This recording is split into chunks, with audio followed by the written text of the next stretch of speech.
everybody, welcome to another episode of Peteman Reviews.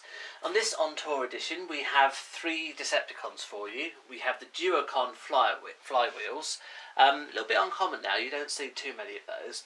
An original, and when I say original I mean from when I was a kid, and my brother was a kid, so we're talking many years old, Dragstrip, and he's got the scars to prove it. And Ravage, but he's in his alt mode I guess. Start with Flywheels. So the concept behind these is they're 2-in-1. So you have one mode which then combine to form a robot. So this is the plain mode, a little bit simplistic, basically a slab of solid plastic, but quite recognisable as plain. Bit of a shame they didn't go to the effort to make the windows dark. It's just the same colour plastic throughout. That's perhaps my main criticism for that. The tank, well, you do have to use a bit of your imagination to think that that's a turret. However, I can see where they're going. So the idea with these is that as they're 2 separate planes, they combine to form one robot. You can't form one robot without the other. Plane mode, for example, you do that, and you've got the head of the robot. Quite a detailed bit of head sculpted in, actually, and I guess because that was all they had to do with it, they had the option to do that. However, notice how disproportionate that appears with the plane. You've got a whole plane there, and then it's just a head, and it's not even his shoulders really, it's his front and his back. So that's useless by itself. However, when you combine it with the bottom part of Flywheels, you get the rest of him. Now this is all spring loaded here.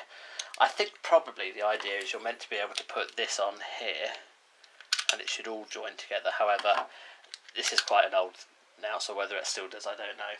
So this flops up like so. You've got the arms here which do that. An odd looking elbow if I've ever seen one. I've never seen anyone arms that come out like that, but hey, there we go. Now this should then just slot over to produce the 2-in-1. So you've got little slots here which should pop in like that.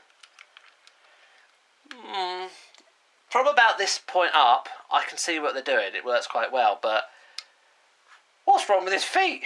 They're huge, and there's no articulation there at all. You do that, and he's lying down, or he's standing up. It's odd. And then the arms, they go up like that. That's bizarre. They don't even. To go to all the effort of putting a joint there, you'd think they would have the joint so it rotates in front of him so he could actually fire what are clearly meant to be weapons. But they don't. He probably did come with a gun because there's a spot there for a gun and he could obviously hold a gun there, but he can't do anything except to fire to the side, to his left or his right, and he can't see to his left or his right, so it's a bit of a wasted effort there. I like the concept, both for him and Battletrap, but the actual execution of the robot is poor to say the least. Okay, Dragstrip, a Tyrrell Formula 1 car. Transformation, ever so simple as you would expect for these guys. That goes up like that to produce the feet. Head goes down. Well, the head goes down, that bit goes down, the spoiler. This folds up here. Pull it up. There are the arms. Minus obviously that piece there that's broken off. But again, remember the idea with these is it's a bit unstable, unfortunately. The idea with those is the concept is you buy 5, you don't just invest in one, you buy 5 of them as they are combiners. Ravage is a far more recent release, and this is quite an interesting idea behind Ravage. It takes the concept of his original form, which was that he transformed into a tape and sound wave would record information on him. Well, here it's actually a useful form. He transforms into a USB that you can actually use. He is a functional USB in your computer.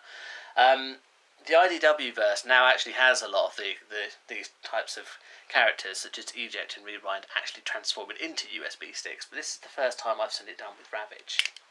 So it's a USB stick, quite a chunky USB stick, because it is actually a fully functional transformer as well. So you put all these parts out to produce the legs. Like so, much as you do on the Masterpiece version of Ravage as well.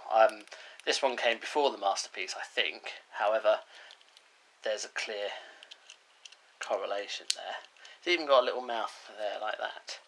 particularly effective. It's instantly recognisable as Ravage, and the fact it is a functional use for the Transformer is quite a novel idea.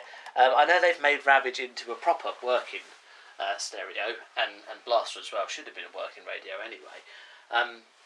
But Ravage is quite a good idea, and just shows what really could be done with Transformers nowadays. So there we are, three very different designs.